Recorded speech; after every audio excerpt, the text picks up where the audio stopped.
Simple ಆಗಿ gain ರೇಷಿಯೋನ ಹೇಗೆ ಕಂಡುಹಿಡಿಯೋದು ಅಂತ ನೋಡೋಣ. ಇಲ್ಲಿ 3 ಪಾರ್ಟ್ನರ್ಸ್ ಇದ್ದಾರೆ, ಅನಿಲ್, ಅಶೋಕ್ ಮತ್ತು ಅಜಯ್. ಅವರ old profit sharing ratio 3:2:1. Ashok retire ಆಗ್ತಾ ಇದ್ದಾನೆ. ಅನಿಲ್ ಮತ್ತು ಅಜಯ್ಗೆ ನ್ಯೂ ಪ್ರಾಫಿಟ್ ಶೇರಿಂಗ್ ರೇಷಿಯೋ ಬಂದುಬಿಟ್ಟು 5:3. ಈ ಬೇಸಿಸ್ ಮೇಲೆ ನಾವು ಗೇನ್ ರೇಷಿಯೋನ ಕಂಡುಹಿಡಿಬೇಕು. ಬನ್ನಿ ಹೇಗೆ ಕಂಡುಹಿಡಿಯೋದು ಅಂತ ನೋಡೋಣ. ಮೊದಲಿಗೆ ಫಾರ್ಮುಲಾನ ಹಾಕ್ಕೊಳ್ಳೋಣ.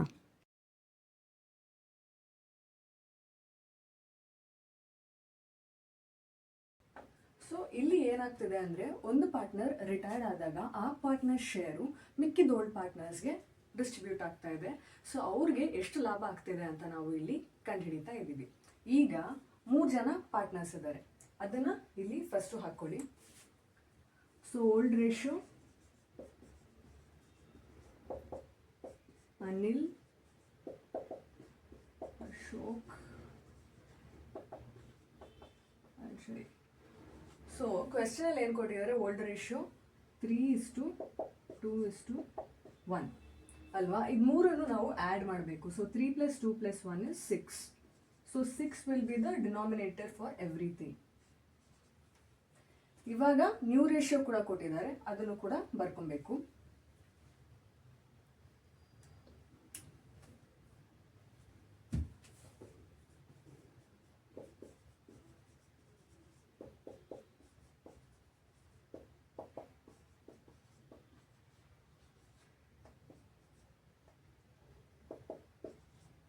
Five is to 3. ಇವಾಗ 5 + 3 ಆ್ಯಡ್ ಮಾಡಿದಾಗ ಎಷ್ಟಾಗುತ್ತೆ, 8. So 8 will be the denominator for both of them. ಈಗ ನಾವು ಫಾರ್ಮುಲಾ ಪ್ರಕಾರ ನ್ಯೂ ರೇಷಿಯೋ ಮೈನಸ್ ಓಲ್ಡ್ ರೇಷಿಯೋನ ಕಂಡುಹಿಡಿಯೋಣ. ಫಸ್ಟು ಅನಿಲ್ ಕಂಡುಹಿಡಿಯೋಣ. ನ್ಯೂ ರೇಷಿಯೋ ಎಷ್ಟು, 5/8 ಮೈನಸ್ ಓಲ್ಡ್ ರೇಷಿಯೋ 3/6. 8 6 48. 5 × 6, 5 6 30 ಮೈನಸ್ 8 × 3. ಓಕೆನಾ, 8 3 24. ಸೊ ನಮಗೆ 6/48 ಸಿಗುತ್ತೆ ಅನಿಲ್ಗೆ. ನೆಕ್ಸ್ಟು ನಾವು ಯಾರಿಗೆ ಕಂಡುಹಿಡಿಬೇಕು, ಅಜಯ್ಗೆ. ಅಜಯ್ದು new ratio 3/8 minus old ratio 1/6. 8 × 6 48 divided by 3 × 6.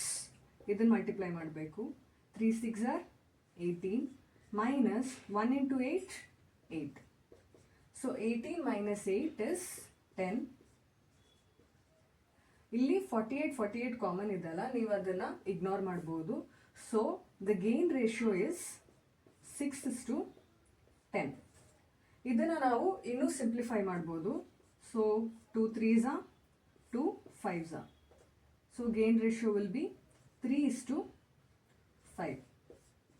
So ಇಷ್ಟು ಈಸಿಯಾಗಿ ನಾವು ಗೇನ್ ರೇಷಿಯೋನ ಕಂಡುಹಿಡಿಬೋದು. Thank you.